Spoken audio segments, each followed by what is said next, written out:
안녕하세요, 여러분. 오늘은 조금 특별한 이야기를 준비했어요. 혹시 이런 말씀 들어보신 적 있으신가요? 아이고, 나이 들어서 혼자 살면 얼마나 외롭고 쓸쓸하겠어. 혼자 살다가 아프기라도 하면 어쩌나. 그래도 자식 있는 사람이 자식 옆에서 사는 게 최고지. 하지만 말이죠. 이런 걱정과 편견들이 실제 진실과는 많이 다르다는 사실 알고 계셨나요? 서울대학교 노년학연구소에서 정말 흥미로운 연구 결과를 발표했어요.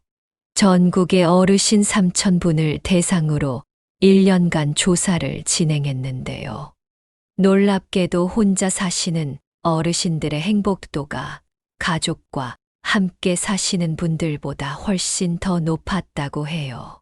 특히 재미있는 건 처음에는 아이고, 나 혼자 어떻게 살지? 하고 걱정하시던 분들도 고작 6개월만 지나니까 오히려 더 즐겁게 지내시더라는 거예요. 미국 하버드 의대 연구팀의 조사 결과는 더욱 놀라워요. 혼자 사시는 어르신들이 취미 생활도 더 많이 하시고, 잠도 더 잘 주무시고, 스트레스도 훨씬 적다고 하네요. 거기다 새로운 걸 배우고 도전하시는 시간이 무려 3배나 더 많았답니다. 그렇다면 궁금해지지 않나요? 도대체 무슨 일이 일어나는 걸까요?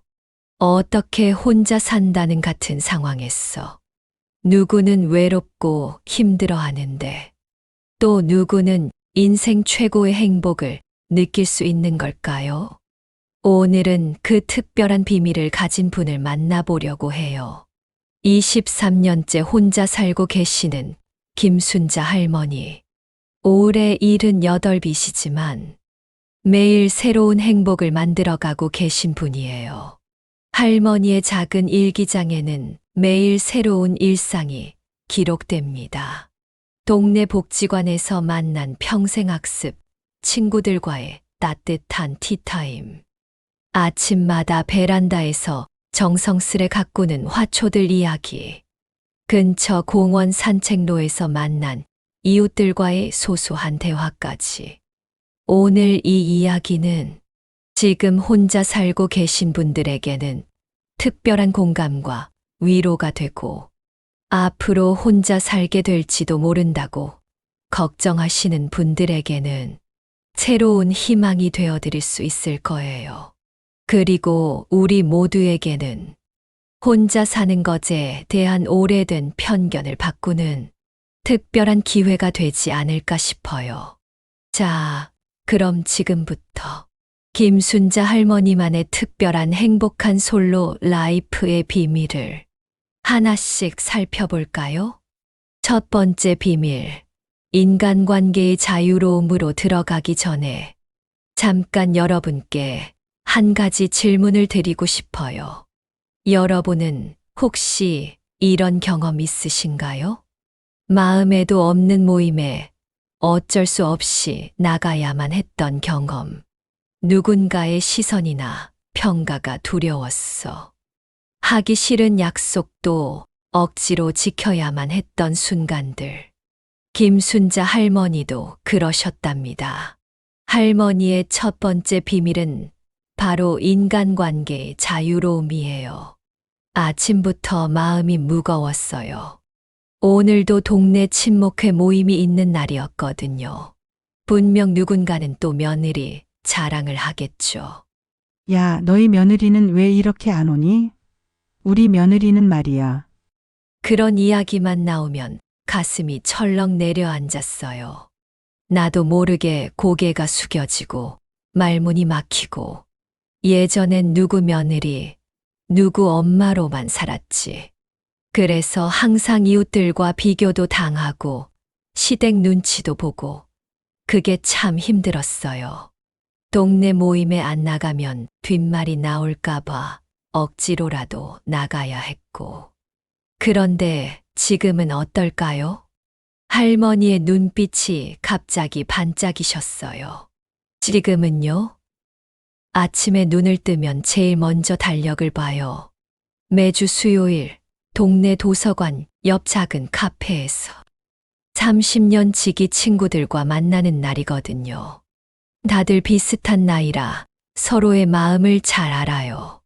아픈 무릎 이야기도 하고, 새로 시작한 취미 이야기도 하고, 우리끼리만의 웃음소리가 카페 안을 가득 채우죠. 내가 정말 만나고 싶은 사람만 만나면 되거든요. 불필요한 만남에서 오는 스트레스가 없으니까. 마음이 그렇게 편할 수가 없어요. 할머니의 이야기를 들으며 문득 깨달았어요. 진정한 자유란 해야만 하는 것이 아닌 하고 싶은 것을 선택할 수 있는 용기가 아닐까요? 실제로 심리학자들의 연구 결과도 이를 뒷받침합니다. 스탠포드 대학의 연구진은 나이가 들수록 질 높은 소수의 관계가 넓은 인맥보다 더 큰 행복감을 준다는 걸 밝혀냈어요. 특히 자발적으로 선택한 관계일수록 삶의 만족도가 크게 높아진다고 하죠. 김순자 할머니는 이제 아침마다 창가에 앉아 따뜻한 커피 한 잔을 마시며 하루를 시작하세요. 더 이상 누군가의 눈치를 보지 않아도 되고 억지로 웃음 짓지 않아도 되는 그 시간이 얼마나 행복한지 모른다고 하시죠. 사람들은 혼자 있으면 외롭지 않느냐고 물어요. 하지만 저는 달라요. 진정 나를 이해해주는 몇몇 친구들과 맘 편히 나누는 대화 한마디가 수백 명과의 형식적인 만남보다 더 따뜻하거든요. 두 번째 비밀은 자유로운 발걸음이에요. 할머니는 처음엔 많이 망설이셨대요. 맨 처음엔 혼자 밥을 먹으러 가는 것조차 쉽지 않았어요. 식당 문 앞에서 몇 번이나 뒤돌아 나온 적도 있죠. 사람들이 쳐다보는 것 같아서, 혼자 다니는 사람을 이상하게 보는 것 같아서. 하지만 용기를 내어 첫 발을 내딛었죠. 처음엔 동네 근처 작은 식당부터, 그러다 조금 더 멀리 있는 카페로, 그리고 마침내 혼자 기차 여행을 떠나기까지. 지난주에는 기차 타고 통영에 다녀왔어요. 굳이 누구한테 말도 안 하고 훌쩍 떠났죠. 기차 창밖으로 스치는 봄 풍경을 보는데 가슴이 뻥 뚫리는 것 같았어요. 중간에 마음에 드는 곳이 있으면 내려서 구경도 하고 내 맘대로예요. 여행 이야기를 듣다 보면 마치 청춘의 설렘이 느껴져요. 아침에 일어나서 오늘은 뭐 하고 놀까? 그 생각을 하는 것만으로도 설레요. 커피 마시고 싶을 때 혼자 카페도 가고, 영화 보고 싶으면 혼자 영화관도 가요. 옆자리가 비어 있다고 해서 외롭지 않아요. 오히려 온전히 영화에 집중할 수 있어서 좋죠. 이런 혼자만의 자유로운 활동이 왜 이렇게 큰 행복감을 주는 걸까요? 하버드 의대 노인학 연구팀의 흥미로운 연구 결과가 그 이유를 설명해 주고 있어요. 연구진이 5년간 진행한 추적 조사에 따르면 혼자만의 취미 활동을 즐기는 시니어들이 그렇지 않은 분들보다 우울증 발생률이 62% 더 낮았다고 해요. 특히 주목할 만한 점은 혼자서 하는 외부 활동이 많을수록 뇌의 도파민 분비가 증가해 자연스러운 행복감을 느끼게 된다는 거예요. 그러니까 김순자 할머니의 자유로운 발걸음은 단순한 취미가 아닌 건강하고 행복한 노년을 만드는 과학적으로 입증된 비결이었던 거예요. 하지만 이런 자유로운 시간을 보내다가도 가끔은 마음이 울적해질 때가 있겠죠. 그럴 때를 위한 할머니만의 특별한 비법, 세 번째 비밀을 들려드릴게요. 세 번째 비밀은 나만의 행복 레시피예요. 사실 혼자 사는 삶이 늘 행복하기만 한 건 아니에요. 할머니도 그런 순간들이 있었죠. 때로는 이유 없이 울적할 때가 있어요. 특히 비 오는 날 아침이면 더 그래요. 창밖에서 들리는 빗소리를 들으며 문득 텅 빈 집안이 크게 느껴지고 식탁에 혼자 앉아 있으면 왠지 모를 쓸쓸함이 찾아오죠. 하지만 할머니는 그런 마음을 다스리는 아주 특별한 비법을 가지고 계셨어요. 그럴 땐 제가 개발한 특별한 방법이 있어요. 마치 맛있는 음식을 만드는 요리 레시피처럼 저만의 행복 레시피가 있답니다. 아침 6시면 어김없이 눈이 떠져요. 늦잠을 자면 우울한 마음이 더 깊어지더라고요. 커튼을 활짝 열고 창문을 열어 상쾌한 아침 공기를 마시며 하루를 시작해요. 베란다에 있는 화초들에게 하나씩 인사를 하며 물을 주죠. 달래, 상추, 방울토마토, 식물들이 쑥쑥 자라는 모습을 보면 제 마음도 조금씩 생기가 돌아와요. 그리고 라디오에서 나오는 임영웅의 우리들의 블루스를 흥얼거리면서 가벼운 스트레칭을 해요. 팔을 천천히 위로 올렸다 내리고 허리도 살살 돌리면서 신나는 트로트 노래에 맞추죠. 몸을 조금씩 움직이다 보면 어느새 온몸이 가벼워지고 마음도 한결 편안해져요. 아침 운동이 끝나면 거울을 보며 오늘도 예쁘다고 한마디 해주는 것도 잊지 않아요. 나이 들수록 자신을 아끼고 사랑하는 게 중요하더라고요. 그리고 제가 가장 좋아하는 시간, 따뜻한 미역국 한 그릇을 끓여 먹어요. 혼자라고 대충 먹으면 안 돼요. 정성스레 차린 아침상을 보면 절로 미소가 지어지죠. 식사가 끝나면 일기를 써요. 오늘의 날씨, 기분, 있었던 일들, 때론 그리운 사람 얘기도 적고 앞으로의 계획도 적어보고 글을 쓰다 보면 복잡했던 마음이 정리가 되는 것 같아요. 특별히 우울한 날엔 동네 뒷산 산책길을 걸어요. 혼자 걷는 산책이 처음엔 쓸쓸했는데 이제는 이 시간이 참 귀해요. 새소리도 들리고 바람도 느끼고 자연과 함께 하다 보면 어느새 마음이 치유되는 걸 느껴요. 처음엔 혼자만의 시간이 낯설고 두려웠어요. 하지만 시간이 지날수록 깨달았죠. 혼자 있다 보니 오히려 내 감정을 더 섬세하게 들여다보게 되고 다스리는 법도 자연스럽게 터득하게 됐어요. 내 마음을 달래는 건 결국 나 자신이더라고요. 할머니는 이렇게 말씀하시며 찌그시 미소를 지으셨어요. 우울한 마음도 결국 찾아온 손님이에요. 억지로 쫓아내려 하지 않아요. 그저 내 방식대로 천천히 기다려주는 거죠. 그러다 보면 어느새 마음도 다시 맑아지고 일상의 작은 기쁨들이 보이기 시작해요. 이렇게 자신만의 방식으로 마음을 다스리는 법을 터득하신 할머니. 하지만 더 중요한 비밀이 하나 남아 있어요. 바로 건강한 거리두기라는 마지막 비밀인데요. 마지막 비밀은 건강한 거리두기예요. 예전에는 주변 사람들 고민을 다 들어주려고 했어요. 딸의 시집살이 걱정, 아들의 사업 걱정, 며느리가 전화해서 하소연하면 밤새도록 이야기를 들어주고 손주들 학원비 때문에 아들이 힘들어할 때면 제 통장을 몽땅 비워가며 도와주곤 했죠. 이웃들의 집안 문제까지도 제 일처럼 걱정했어요.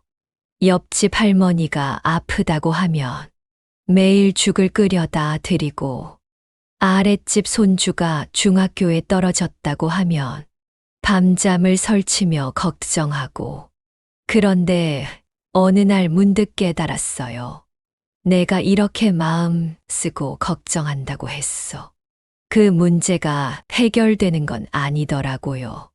오히려 제 건강만 나빠지고 마음만 더 힘들어졌죠. 지금은 달라요. 물론 가족들 이야기는 관심 있게 들어주지만 적절한 선을 지키려고 해요. 딸이 시댁 얘기로 전화하면 그래, 내 마음 이해한다. 고 짧게 공감해주고 끝내요. 내가 해결해 줄 수 없는 일에 너무 마음 쓰지 않아요. 대신 내가 좋아하는 일에 더 집중하게 됐죠. 시니어 센터에서 서예도 배우고 글씨 쓰는 시간만큼은 세상 근심 걱정이 다 사라져요. 복지관 스마트폰 교실도 다니는데 거기서 배운 대로 유튜브에서 이명웅 영상을 찾아보는 재미가 쏠쏠해요. 우리들의 블루스 노래가 나올 때면 절로 어깨가 들썩이고 다시 만날 수 있을까 들으면서 옛날 생각도 하고 이제는 친구들이랑 카카오톡으로 이명웅 무대 영상도 공유하고 좋아하는 노래 이모티콘도 주고받고 혼자 있는 시간이 심심할 틈이 없어요. 신기한 건 제가 이렇게 변하니까 가족들과의 관계도 더 좋아졌다는 거예요.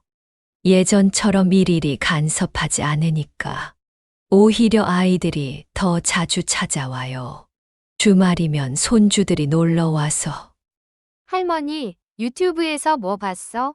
하고 물어보고 며느리가 카톡으로 손주들 사진도 보내주고 적당한 거리를 두니 서로가 더 편해진 것 같아요. 이제는 알겠어요. 사랑하는 마음과 걱정하는 마음은 달라요. 때론 한 발짝 물러서는 게 진정한 사랑일 수 있다는 걸. 그리고 무엇보다 나를 사랑하고 돌보는 것이 다른 사람도 잘 사랑하는 방법이라는 걸 이제야 깨달았답니다. 우리 나이에 혼자 산다는 건 외로움이 아니라 축복이에요. 내 인생의 주인공으로 살 수 있는 가장 행복한 시간이죠. 아침에 눈을 뜨면 오늘은 또 어떤 즐거움이 있을까 기대가 돼요. 이제야 진정한 나로 살아가는 것 같아 행복해요. 할머니의 마지막 말씀이 깊은 여운으로 남았어요. 여러분, 오늘 김순자 할머니의 이야기는 어떠셨나요? 혼자라는 말이 더 이상 외롭지만은 않게 느껴지시나요? 인생의 어느 순간, 우리에게도 찾아올 수 있는 혼자의 시간. 그때가 되면 김순자 할머니의 이야기가 작은 위로가 되었으면 좋겠습니다. 혼자의 시간은 외로움이 아닌 나를 향한 특별한 선물이 될 수 있으니까요. 오늘도 어딘가에서 혼자만의 시간을 보내고 계실 여러분. 여러분의 이야기도 댓글로 남겨주세요. 함께 나누다 보면 우리 모두의 혼자가 더 특별해질 것 같아요. 다음 시간에 또 찾아뵙겠습니다. 여러분의 하루하루가 조용한 행복으로 가득하시길 바라며 이상으로 오늘의 이야기 마치도록 하겠습니다. 여러분의 소중한 이야기와 댓글로 더욱 풍성해지는 황금빛 동행입니다. 구독과 좋아요, 알림 설정을 해주시면 더 좋은 영상으로 보답하겠습니다. 항상 행복하고 건강한 하루 보내세요. 시청해주셔서 감사합니다. 다음 영상에서 만나요.